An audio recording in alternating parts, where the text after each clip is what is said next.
Hi, welcome to my channel. In the previous video, we discussed about linear support vector machine classification. In this video, we are going to explain about the support vector machine soft margin support vector machine classification. Soft margin support vector machine classification. So for this example topic, we are going to see the one data set called as a iris flower data set. It contains four features like sepal length, sepal width, petal length, petal width, and species. So here these four are called as a features, and the species are called as a class label. So now here based on these features like sepal length, sepal width, petal length, petal width. Okay, we are going to draw the graph between all the pair plots between all the four features. The petal length and the petal width are very important features to classify the data into setosa, virginica, or versicolor. So based on this, we are going to explain our next the topic that is called as a soft margin classification. So the soft margin classification is nothing but a okay now. So in the previous class like linear, in the previous class we discussed about the linear support vector machine classification. Okay, support vector machine classification. So in this one, so here all the instance must be off the street on the right hand side. Okay, this is called as a hard margin class classification. That means here in the previous class we discussed about the linear separated classification. So what are the data points are there? All the points must be of the street only, That may be a right side of the decision boundary, or the support vector right side or left side of the decision boundary. Okay, so simply that is called as a hard margin classification. So here the margin is going to be maximized. So simply that type of thing is called as a hard margin classification. Now there are two main issues with the problems with the hard margin classification. That is, it works only if the data is linearly separable. Suppose here, suppose if the data set is linearly separable, then only we are going to apply the linear separator classification. But the one of the drawback, if the data is in a non-linear fashion, then at that time we are not going to apply this type of thing. Okay, one more drawback is it is very sensitive to the outliers. So that is also one type of the drawback here. For example, if the data point is very close to other side of the data set, okay, that means the iris flower, setosa flower is very close to the iris versicolor. So at this point, this is a very is called as a outlier. Okay, this is far away from our original data set. At this time, the iris setosa flower data point is called as a outlier. So we have, based on this problem, this new data set, we cannot classify the data into two parts separately. So this is one of the drawback of the with the linear support classification, or is also called as a hard margin classification. Okay. Now here the iris data set contains with one additional outlier. Okay, suppose here, for example, here in this figure 5.3 figure, okay, here the data point is very close to, that is iris setosa point, very close to blue color points, that is called as iris versicolor. Okay, it is impossible to separate this iris setosa flower as a iris setosa. Why? Because this data point is very close to iris versicolor. Okay, we cannot, with the help of single line, with the help of a hard margin classification, we cannot separate this data point into iris setosa. So that is the drawback of the hard margin classification. Okay, now on the right hand side of that, here we are going to see the decision boundary ends up with a very different from the one we saw in the 5.1, okay, in this figure, okay, without outlier. So here, for example, here there is no outlier points here. All are very close to each other. And based on the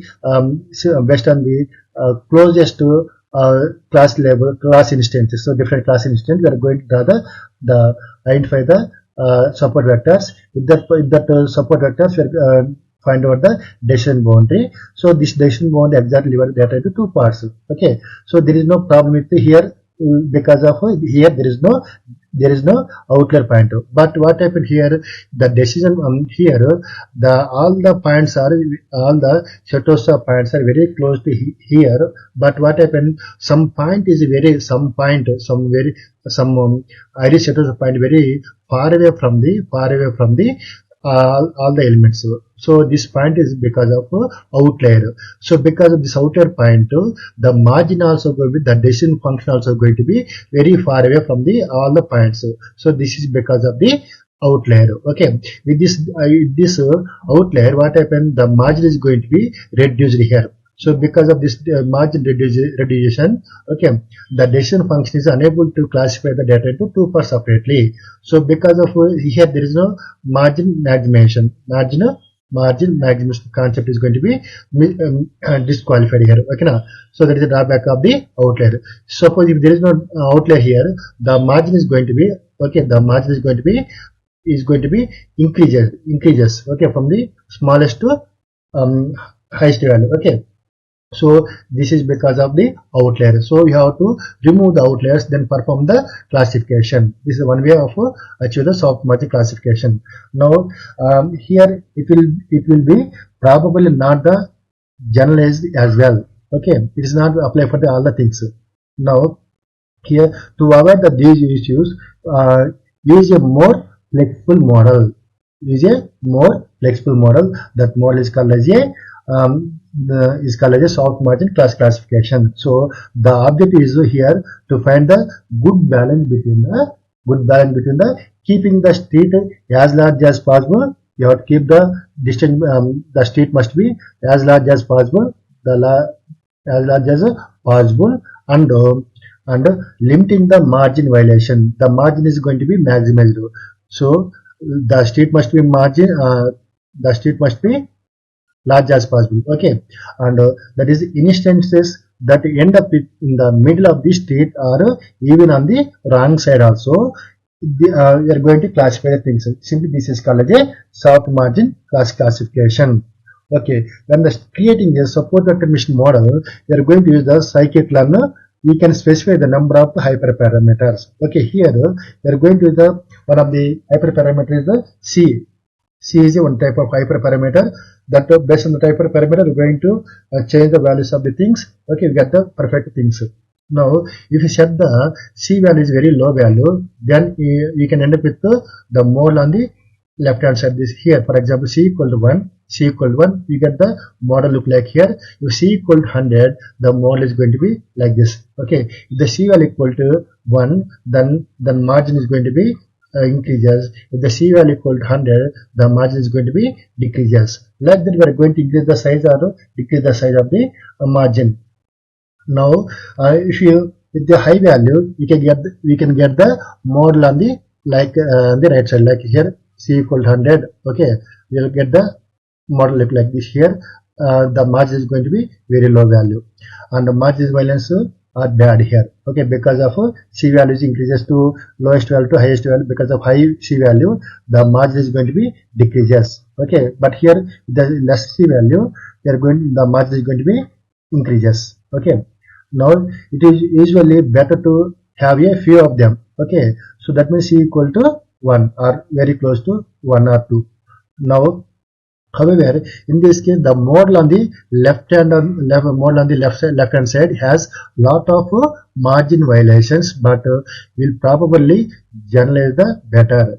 If your SVM model is overfitting, we can try to reducing the C value. Okay, now the scikit-learn provides some code like load the iris dataset. The first step is load the iris dataset, scale the features. So like first of all, you have to download the dataset, that is iris flower dataset, and then after that reading the dataset, then apply the feature scaling. That is called as a here z equal to x minus mu by x sigma. Based on these values, we are going to convert all the features into within some range of data points. That is -2 to +2 like that. Okay. Then train a linear model. Our model is a linear support vector mission model using the linear SVC class with c equal to 1, the hyperparameter equal to c equal to 1, and the hinge loss function to detect the iris virginica flowers. Okay, here import the numpy as a numpy np, and from sklearn import the dataset. That we are going to import the dataset as a iris flower dataset that is already there in the datasets of the sklearn. Okay, and from sklearn dot pipeline import pipeline. Okay, from the sklearn pre-processing we are going to import the standard scalar, that is perform the z equal to x minus mu by sigma. Okay, x equal to z equal to x minus mu by sigma. From the sklearn.svm import the linear SVC classifier. Okay, so here we are going to read the dataset iris equal to datasets dot load underscore iris flower. So iris is a one type of standard dataset. That's why that is available in the our scikit-learn dataset. So we are going to import the load the dataset from the directly from the that datasets, and that is stored in the iris flower iris. Now x equal to it contains all the four features like sepal length, sepal width, petal length, and petal width, species. Okay, now here the index of sepal length equal to 0, sepal width equal to 1, petal length equal to 2, petal width equal to 3. So we require the we observe that petal length and petal width are very important. So the index of these values are 2 and 3. So that's why for the x value we are dividing data into two parts, x and y. The x contains only features and y contains the target variable. Okay. Now for the x value from the iris dataset, the data points are okay all the rows comma 2 comma 3. 2 comma 3 means the index value of 2 and the index value of 3. That means petal length and petal width are going to be stored in the x value. Now we are going to use the y equal to iris. So it contains the target variable. The whatever the class species or class are there, that is stored in the corresponding y value. Okay, as data type as a np data float 64. Okay, now we are going to define a model called as a support vector machine classification equal to pipeline. Pipeline means it perform the different steps one by one parallel. Okay, now sequentially. Okay, the first step is after loading the data set, you have to apply the concept called as a standard scalar. The standard scalar we are going to import from the sklearn dot pre-processing. So it performs the equation is z equal to x minus mu by sigma action. Okay, sigma. Okay, this function is going to be applied here on all the data points of the petal length and petal width. Okay, it converts all the data into zeros, minus 1, minus 2 to or plus 2 or what it may be. Okay, minus 1 to 2, minus 1 to plus 1. Okay, now so then we are going to apply our model is called as a linear SVC. For the linear SVC, we are going to provide the C as a one of the hyperparameter. It contains the highest value and the lowest value. If you want to increase the margin space, high margin value, we are going to decrease the value as a 1. If you want to decrease the margin space, we are going to increase the C value equal to 100, like that. So loss equal to hinge loss. So then after this is called as our model definition. Then we are going to train the model with the help of SVM underscore classification dot fit function. For the fit function, we are providing the x and y. X is nothing but your features and y nothing but your class label. Now the resulting model is represented on the left side of this figure. Okay, now this is the figure. So here you can use the model to make the predictions. Okay, so here we are going to do the model like suppose our model is SVM underscore classification. Predict function is there to predict the value of for the given two variables, like this is called as a petal length and this is called as a petal width. For these two variables, we are going to find out the class label. The class labels are setosa, okay, or virginica, and versicolor.